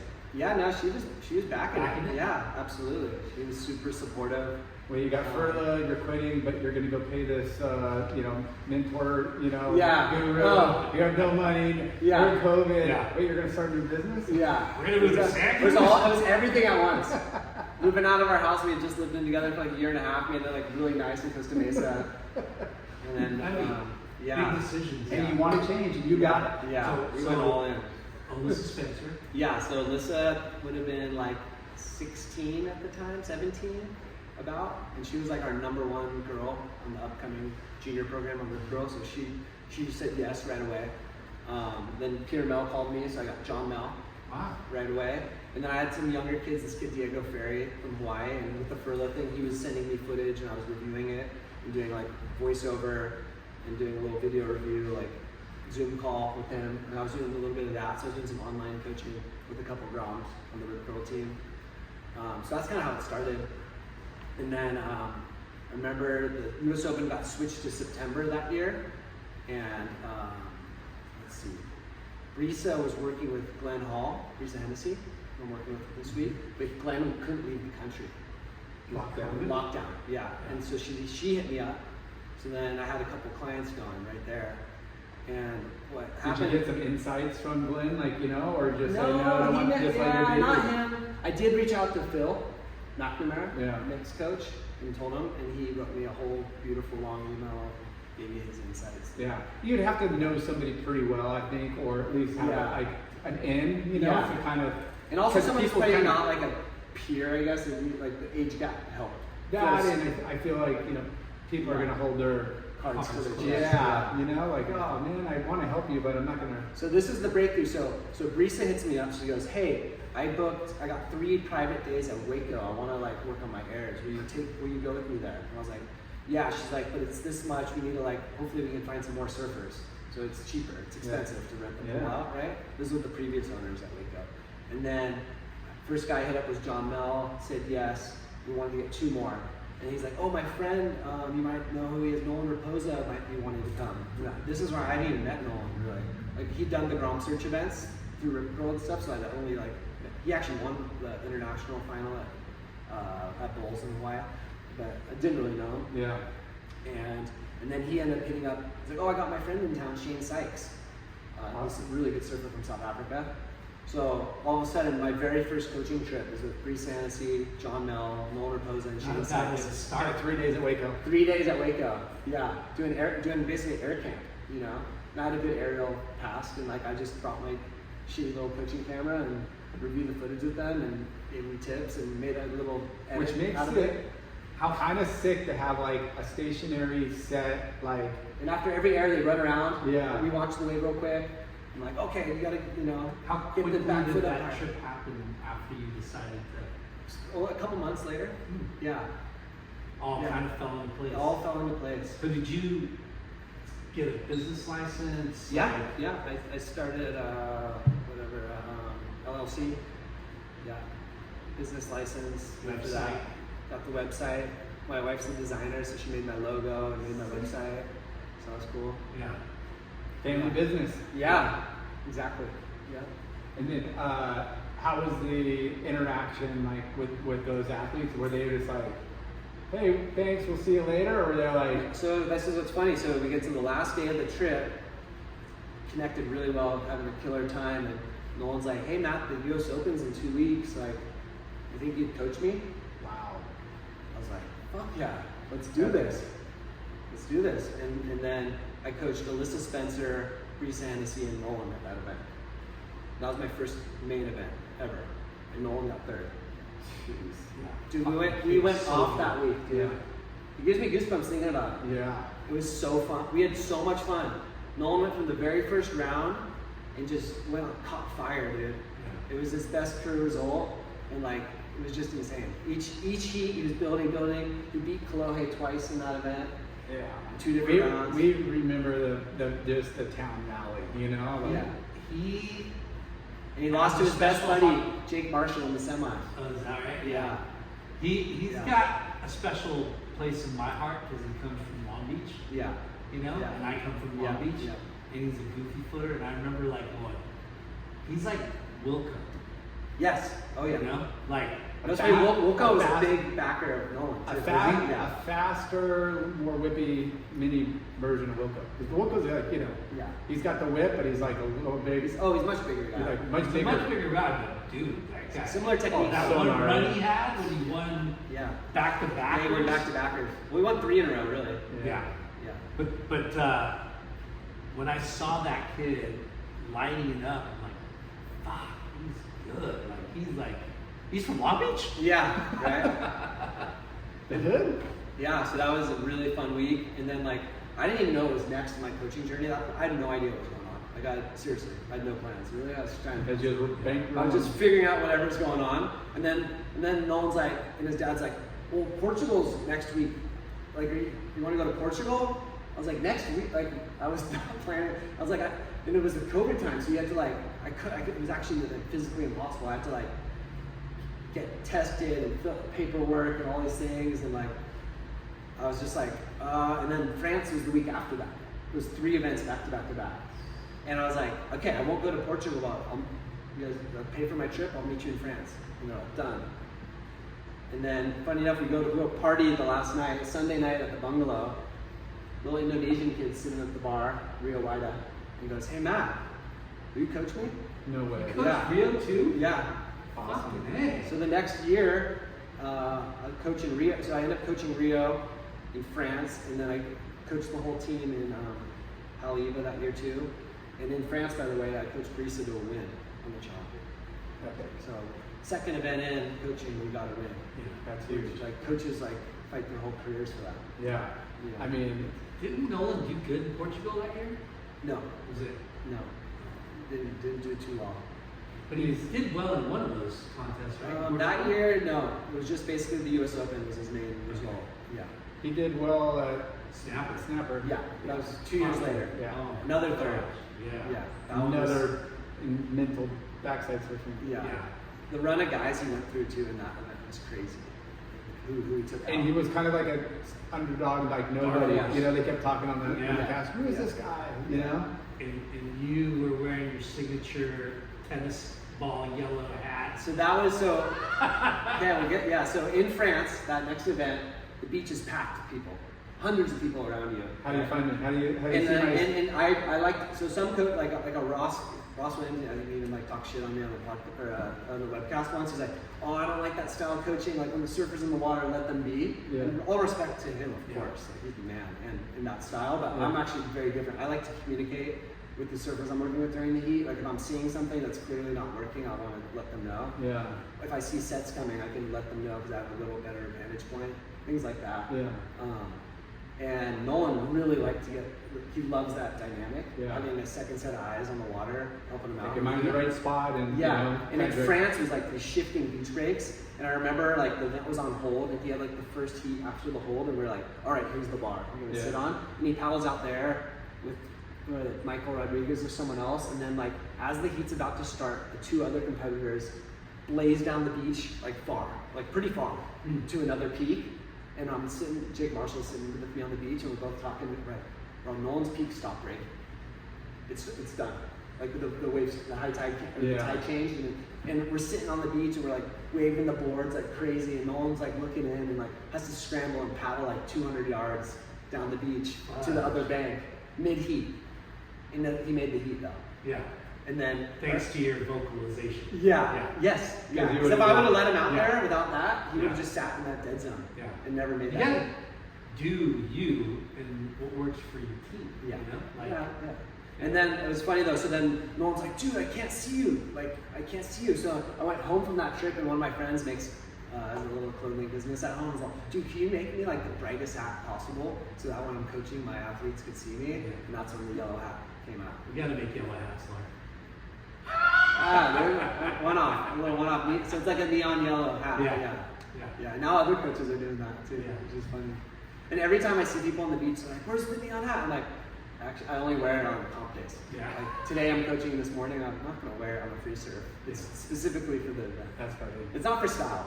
Yeah. No, it's for work. It's for performance. Yeah. You know? Hey, there's a lot of people on the beach in France or places where the tide swings and it's Yeah. freaking half a mile out, or the tide Yes. it's just changes quite a bit. Yeah. So that's Yeah. been a signature thing for us. And the advantage point, like you're mentioning, you know, Yeah. like you know, when you're there, and you know, if you could have like number 2 or you know, weight, you know, because Yeah. it's And I've been watching like Snake Patterson's been waving this like neon orange little shirt thing for years. yeah, You know, he keeps it hidden and then he pulls it out.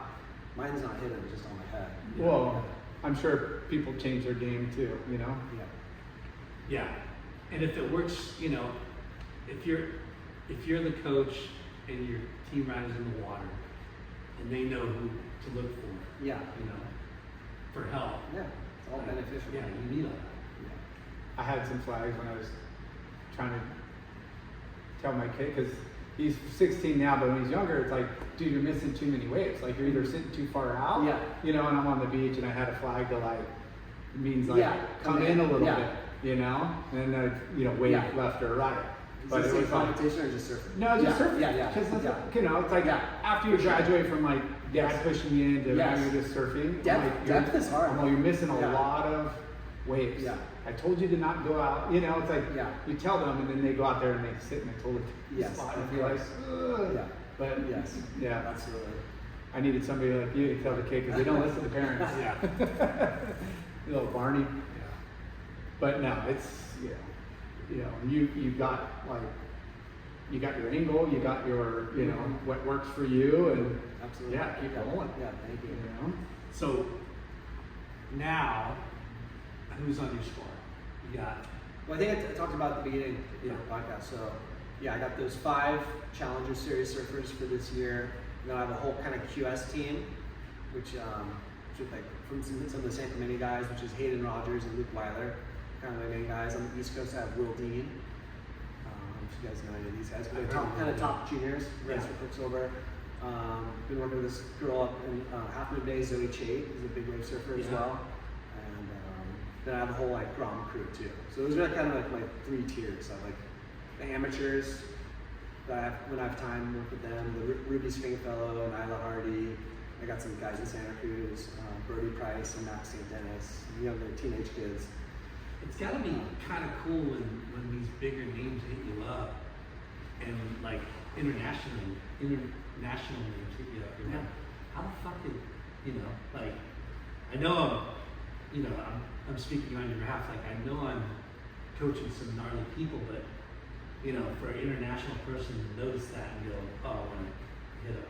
For sure, no, yeah, dude, I'm definitely grateful and honored to be working with all these surfers. Yeah. And it's they're at the peak or they're at that top level, but it's cool too that you're working with the youth because that's a long-term relationship, and there's so many milestones to where they get to where you're working with these other athletes. It's like, oh man, they got like all these other little like chapters they got to get through or events or whatever, which is and you don't have to travel as far because all the events are for sure. local. We're not, and I don't want to like, not trying to pry secrets, coaching secrets, but is it a lot of video work?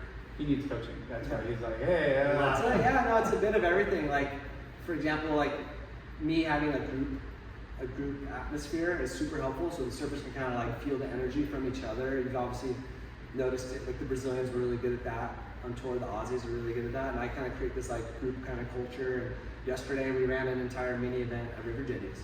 We found a little peak by ourselves, and like I got my judging sheet out, the camera, and we took turns judging each other, and we ran heats for a handful of hours. Yeah. And I think they really like the camaraderie that kind of comes with that, showing up for each other's heats. Because it's kind of like you're on the road for months at a time. I'm glad you went down out of the way, because people get a little bummed out when you get a big group of people coming. I mean, the contest For now sure. is busy, but Christian Signs, gets a little bit like, dude, you're gonna like set up right at the pier with all your kids. I'm not really doing more than three people in the water. No, at a time, it is. right? I hear what you're saying. No, Cut that part out. not even. I love fucking fishing. There's a lot of coaches though, like I don't know a lot of these people. It could be their parents. It could be, like there's somebody always videoing. There's somebody always on the beach. Yeah. But it's just where surfing's at right now. And if you have the means, then cool. For sure. The means is a big part of it. Yeah, like and again, when we were kids, there wasn't really as big diverse like demographic. It was kind of like everybody was kind of in the same boat, and now it's like second, third generation parents, or maybe parents grew up surfing and wish they were vicariously through their kids for sure. And I think a lot of the dads, or moms or whatever, they're affluent, they have great paying jobs, and they just want what's best for the kids. It's like They're doing it in baseball, they're doing it in soccer, they're doing it in whatever sport. Like they're putting in batting practices. Yeah, specialize everything. Yeah, You that's a know, good point. and it's just it's you know you want your kids to have fun and succeed if that helps. And give their best at what they love to do. Yeah. You know, they're super passionate about surfing They and wouldn't sport. be there if they weren't. You know, and you want to see how far you can go and see how far you can take it. And you're doing like trips, like camp trip. Like We you just know, did a trip, we did a Nicaragua? Nicaragua trip. Yeah. So that was with 4 younger surfers, teenagers, and that was specifically a barrel tube camp. Yeah. Yeah. And Nicaragua? Yeah. is that something you do every year? That's or- only the second time I've done that. And I'd like to do that a bit more because it's really fun, and I got to surf. Yeah. On those ones, I'm not on the beach. I hire filmers for those. It's always a little bit better when you're on a trip. You know, like you Yeah. know, training at home is cool because it's right there and it's convenient. But like, you get a group, you go on a trip. Especially if you It's- score waves. Well, that too, but it's the hanging out. It's everything outside the water that is just the memories that they're taking home and they're hanging out. You know, it's just like travel is. We always say it's the best thing for maturing and growing up and having a good grasp on life is that. But it's the fun times, you know, and yeah, those camps or you know just getting a group that's non-contest driven. Yes. You know, Yeah. out of that, you're still running beach. Yeah. You're still having you know competitive surfing. I mean, that's That what- one was just straight. How barreled can you get? Yeah. Yeah. And Hey, work on different aspects of it. somebody's getting a little extra bonus. Whoever has the best barrel of the trip. Yeah, exactly. Wave pools for airs. Yeah, and ocean then for this winter barrels. too, like this Peruvian girl reached out to me. She's like, "Hey, I want to hire you to do a training camp for me in Santa Cruz," and she came up for like 2 weeks. It was killer. She actually scored. She got like the lane and the hook and pleasure point like as good as it gets. Wow. And she just came up on a whim because she'd seen me some of my success on the Challenger Series, and she reached out, and that's definitely something I'd be interested more in. What about going back to Waco? Have you gone back and is that kind of? I've only done that one once, but I'm definitely interested in Yeah. doing some of that. That- Just the that's contest, expensive. this contest circuits that I do are just so busy to take up most of my time. Yeah. And actually, like I kind of mentioned, I had a few CT surfers reach out over the years, and it just hasn't worked out yet. Depending on who you are, like if you're coaching like top 5 in the world or top 10 in the world people, you could probably do it with like having like 2 surfers. But like if you're going to be coaching just the general population on the CT, you probably need 3 or 4 to make it work. Because like for both sides, to make sure like the coach is making enough, but then they're also not spending too much. Yeah.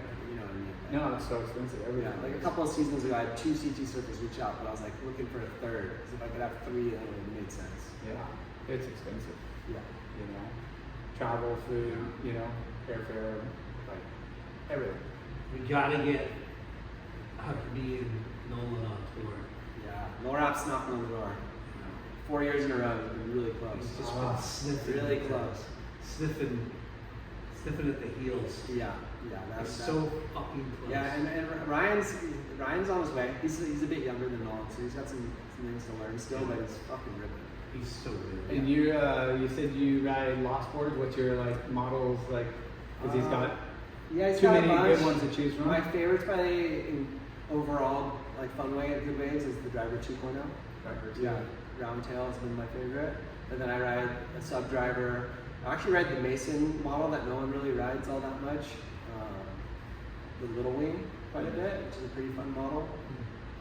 And then all the fish boards are super fun that they have too. Yeah. Like round nose fish and all those things. So, He's got some good boards. yeah. But the Driver 2 has been my favorite. That's pretty popular. I think like we asked Kalohe last time, and he's like, I'm on the OG driver. Yeah, You know, but now there's I don't know. there's quite a few. There's a few I versions. don't think I've ever had a Mayhem. Yeah, Have you had Mayhem? I've had a few. Yeah. Yeah. It's been a long. But I don't I know mean, if I've ever I had just was fortunate enough to go to this factory and just like grab A one. lot of boards in there. Yeah. Yeah. Oh, this one feels good. Yeah. But I was riding a bunch of them when I was doing the Lip Tech boards because he had all those models. Oh yeah. Yeah. Very good partnership. Yeah. But yeah, round nose fish and the puddle jumper and I don't know, RFN. I don't know. There's a bunch. So Yeah. this week you got U.S. Open, 6 Yeah. athletes. Yep. Starting tomorrow morning, bright and early. And then what's on the schedule after this? I gotta have like my break at home's 12 days, which I'm really looking forward to, which is long for me, and then I'm going to the East Coast. So QS, the regional QS, ECSE and the Outer Banks Pro. Yeah. Doing those They two partner things. those up like They're back to back. to back, That's smart. 2,000 rated QSs, and then I'm actually getting on a plane straight to El Salvador from there for the ISA Open event.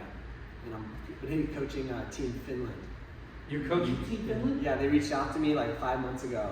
Wow. They hit me up, and then Do we You know get anybody booked from up? Finland? there's two guys on the team. They're both they're like 18 and 19.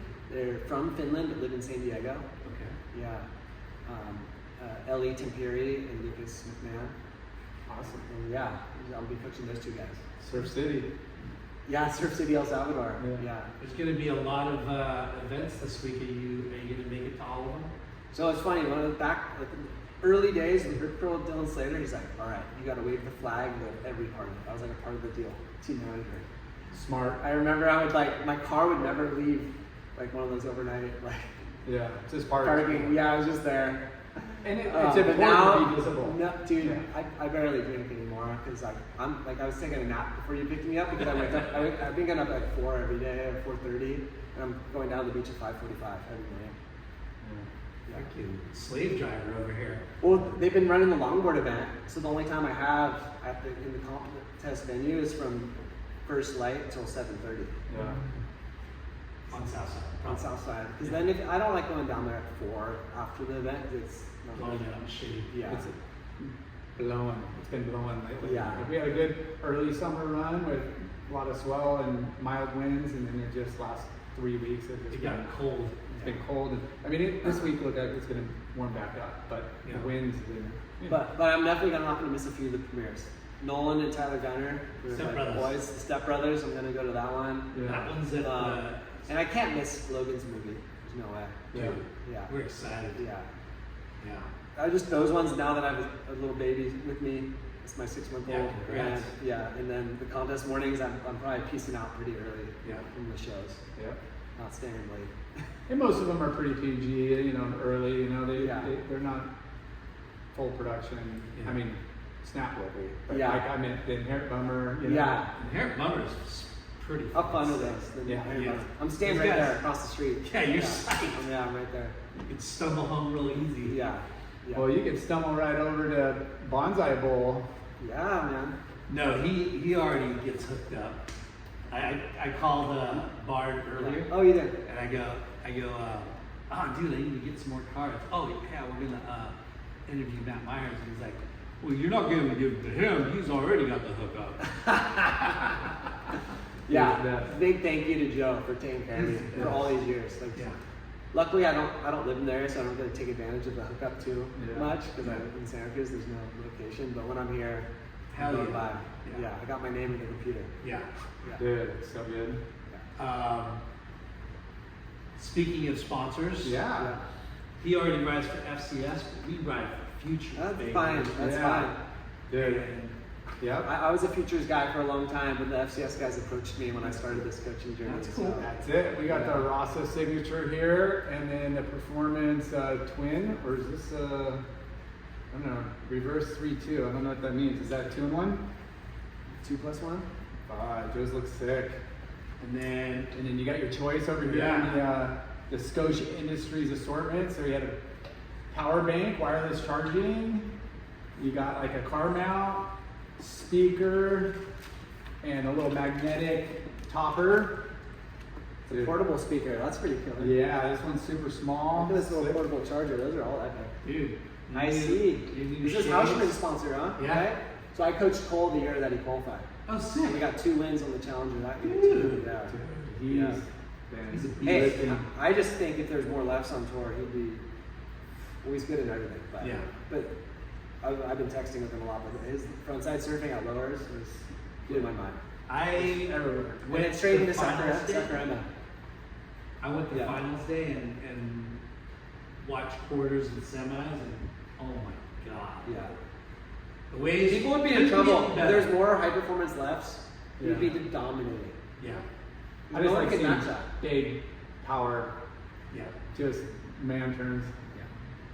Dude, how good did fucking Connor O'Leary look? Oh, that was cool. Yeah. Love that guy. He's a Dude. good dude. Everyone was happy for him. It worked out perfect. The waves got perfect for his style of surfing. Yeah. Like, holy shit. Who got second? Yago. Yeah, I got it. Yeah. Yeah, it's insane. Like Connor. And like, y'all go for the world title, or what are you guys thinking? I think he's got a really good chance. Yeah. is it a pipe though this Yeah. year? No, Cloud break. Cloud. Oh, Cloud. Yeah, he's I gnarly. think Yaga's gonna take it. I think he's gnarly. I think he's gonna get I think fucking the beyond only- barreled, and he's got the craziest Yeah. frontside hack too. I think Okay. if Jack somehow slipped into the top 5, if the waves were proper gnarly cloud break, Jack's the one guy. Are we going into the last event? Yeah. No, we're going to Chopu first. Oh, that's right. Yeah. It starts next Basically, that week. yeah. But Okay, let's make a bet right now. Okay. Okay, who's your pick For what? for world title? I'm going Yaga. You're going Yago. I think so too. You're gonna go Yago. The way the year's been going, I'd say he's got a better chance than anyone else. I'm going Griffin. There we go. Well, that'd make, So- me happy. That'd make me happy. Okay. Because I love Griffin. Yeah. We're gonna shake on this. Okay. Whoever wins, you guys have to pay me $50 each. Whoa. Okay? $50, alright. 50 I get bucks. Yago, you got We're Griffin. going. And then you owe us each 50 if Yeah. Yago wins? Yeah. Okay. Deal. I like how we shipped before we Yeah. agreed to the terms. How sick is that? It's a sick bet, right? Alright. You know? You're going Yago. Yep. I'm going Griffin. Alright. And if neither of us win, or none of it's us a wash. win, then it's a squash. Oh wait, I'm gonna change. Oh. Just kidding. Because No. he's in the top 5 right now. Well, Griffin's in 6, so you Oh, got shit. you got low odds. Yeah. It's Jordy. Jordy second, Kanoa's third. Yep. That's your guys' boy. Shit. And then Ethan. Yeah. Italo. Yep. Okay, I changed my mind. Nope. Too late, we shook on it. Nope. Shook. It's on video. Hey, but Fudge! I'm hardcore pulling for Griffin to get in and make a run at it. Yeah. He's got the momentum right now. I mean, for sure. that And family, he's been- I love that family. They're good friends of mine. And he's been ripping. Yeah. We also have, so what did you say? You pick one of those. Okay. We also want to thank Earth Pack. They do all your packaging and bag needs. You. Yeah. These are two. Yeah, I'm gonna have to think about this. Okay. Give me a few more Take your minutes on that time. one. We also, Hola. Hola Mexican Kitchen. Dude, that's the baby. spot. Alright. If you don't want to have to drive, I would highly recommend Mahe and Seal Beach. You know, if you want sushi or like Okay. proper seafood. Alright. But if you're staying right here on the 6th or downtown, Yeah. you could just walk over to Ola right there Okay. at Pacific City. Right. It's legit. I'm gonna run through our sponsors. As you should. Earth Pack, your packaging needs. Ola Mexican Kitchen, Mahe Restaurant, The Brant HB, Bonsai Bowls, Board Riders Club, HB, Shoots OG, Fuwax. Oh, Oh, gotta you get, where's need that? food 'Cause I want that. Dude, where's their food bags? I got some. I gotta find it. I got some. It's in the box somewhere. Okay, and then we've got Future Fins. Thank you very much. Ice and Sunglasses. Clearweather brand. Murph Electric Bikes. Action Hard Seltzer. Capacity Brewing Company. Malachi. Signature. Surfer Magazine. Oh, And yeah. Scotia Industries. Thank you, sponsors. Oh, yeah. And Thank you, our listeners. Myers Mentorship. Yeah. Myers Surf. Is it Surf Yeah. Mentorship? Myers Surf Mentorship. Myers Surf Mentorship. Yeah. And they can find you at that handle on Yeah. social media. Yeah. Same with website. Yeah, Instagram, that's my website, and my YouTube. Epic. Yeah. If you want to win some heats, listen to Troy Eckert because he tells you to listen to Matt Myers Surf Mentorship.